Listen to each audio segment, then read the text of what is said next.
In today's video, I'm going to teach you how to issue an estimate, also known as a quote, in Zoho Books. If you've ever found yourself needing to provide potential clients with a detailed estimate of your services or products, this tutorial will guide you through the process with ease. Let's get started. First, head over to Zoho Books.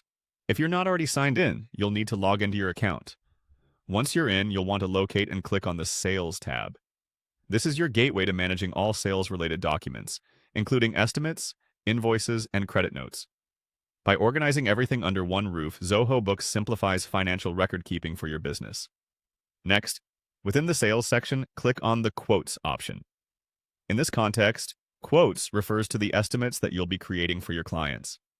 This part of the platform allows you to manage existing quotes and create new ones with just a few clicks. For the creation of a new estimate, look for the New button and give it a click.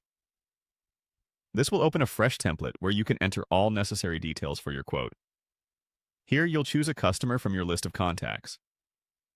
If the customer you're creating a quote for isn't already in your contacts, you'll need to add them to ensure your records are complete, which can be done easily right from within Zoho Books. Once you've selected your customer, you'll proceed to choose a quote date. This is typically the day you're issuing the estimate. Following that, you'll want to choose an expiry date as well. The expiry date is crucial because it communicates to your client how long the estimate is valid, ensuring clarity and setting expectations right from the beginning. Now, focus your attention on the item table within the estimate. Here's where you add the specifics of what you're quoting for.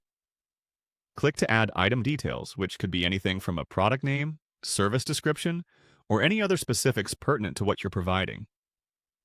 Alongside these details, input the quantity of items or the scope of the service being estimated. After detailing the items, make sure to select an appropriate tax rate. Applying the correct tax ensures compliance with local regulations and accurately reflects the total cost to your client. Finally, satisfied with your entries? It's time to wrap up the process by clicking on the Save and Send button.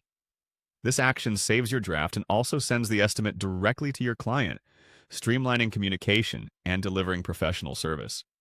And there you have it, a complete guide to issuing an estimate or quote in Zoho Books. By following these steps, you ensure that your financial transactions remain professional, timely, and accurately recorded.